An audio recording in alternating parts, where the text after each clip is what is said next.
ಪ್ಯಾಷನ್ಗಳಿರುತ್ತೆ hero ಆಗಬೇಕು ಅನ್ನೋದಕ್ಕೆ, but ಅವ್ರಿಗೆ ಸಿನಿಮಾ ಮೇಲಿರೋ ಪ್ಯಾಷನ್ ಇದೆಯಲ್ಲ ಅದು ಅವ್ರಿಗೆ ಗೆಲುವನ್ನ ತಂದು ಕೊಡುತ್ತೆ. I am very very sure. This Friday is yours. ಆರಾಮ್ ಅರವಿಂದ್ ಸ್ವಾಮಿ ಇಸ್ ಯೋರ್ಸ್.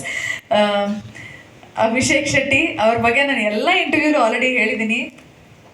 ಇನ್ಫ್ಯಾಕ್ಟ್ ನಾವು ಇಂಟರ್ವ್ಯೂಸ್ಗಳಲ್ಲಿ ಎಷ್ಟು ನಗಾಡಿದ್ದೀವಿ, ಮಜಾ ಮಾಡಿದೀವಲ್ವಾ, ಅದ್ರ ಅರ್ಧ ಫನ್ ಸಿನಿಮಾದಲ್ಲಿದ್ರೆ ನಮ್ಮ ಸಿನಿಮಾ ಬ್ಲಾಕ್ ಬಸ್ಟರೇ. He is extremely talented. ಗೊತ್ತಿಲ್ಲ ಆನ್ ಸ್ಪಾಟ್ ಅದು ಹೆಂಗೆ ಪಂಚ್ ಹೊಡಿತಾರೆ, ಅದು ಹೆಂಗೆ ಡೈಲಾಗ್ ಬರ್ಕೊಂಬಂದಿರ್ತಾರ, ಪ್ರಿಪೇರ್ ಆಗಿ ಬಂದಿರ್ತಾರ. ನಾನು ಅನೀಶ್ ಅವರು ರೆಡಿಯಾಗಿ ಕೂತಿರ್ತೀವಿ, ಬಟ್ ಬಂದ್ಬಿಟ್ಟು ಅವರು ಎಲ್ಲನೂ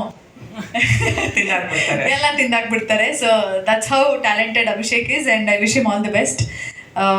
ರಿತಿಕಾ ಬಹಳ ಮುದ್ದಾಗಿ ಕಾಣ್ತಾರೆ ಆ್ಯಂಡ್ ಅವ್ರ ಪಾತ್ರ ಇನ್ಫ್ಯಾಕ್ಟ್ ಎಷ್ಟೊಂದು ಕಡೆ ಹೇಳಿದ್ರು ಅವರು, ನಾನು ಫಸ್ಟ್ ಕೇಳಿದಾಗ ನಂಗೆ ಇಷ್ಟ ಆಗಿಲ್ಲ ಅಂತ. ಬಟ್ ಐ ಥಿಂಕ್ ಸ್ವಲ್ಪ ವರ್ಷಗಳಾದ್ಮೇಲೆ ಅವ್ರಿಗೆ ಅನ್ಸುತ್ತೆ ನಾನು ತುಂಬ ಒಳ್ಳೆ ಕೆಲಸ ಮಾಡಿದೆ ಈ ಸಿನಿಮಾ ಮಾಡಿ ಅಂತ. ಬಿಕಾಸ್ ಎಲ್ಲ ಸಿನಿಮಾಗಳಲ್ಲೂ ನಟಿಯರಿಗೆ ಸಾಂಗ್ಸ್ ಇರುತ್ತೆ, ಡೈಲಾಗ್ ಇರುತ್ತೆ, ಮತ್ತೊಂದಿರುತ್ತೆ, ಬಟ್ ಈ ರೀತಿ ಪಾತ್ರ ಸಿಗೋದು it's a very very challenging role. And ಇಡೀ ತಂಡಕ್ಕೆ ಐ ಥ್ಯಾಂಕ್ ದೆಮ್ ಬಿಕಾಸ್ ಎಲ್ಲರೂ ಒಟ್ಟು ಬಂದ್ರೇ ಒಂದು ಸಿನಿಮಾ. ಸೊ ಇಲ್ಲಿ ಬಹಳಷ್ಟು ಜನಗಳ ಎಫರ್ಟ್ ಇದೆ. ಯಾರ್ದಾರು ಹೆಸರು ತಪ್ಪೋಗಿದ್ರೆ ಕ್ಷಮೆಯಲ್ಲಿ. Wish us all the best and thank you so much media. Thank you. Thank you ma'am.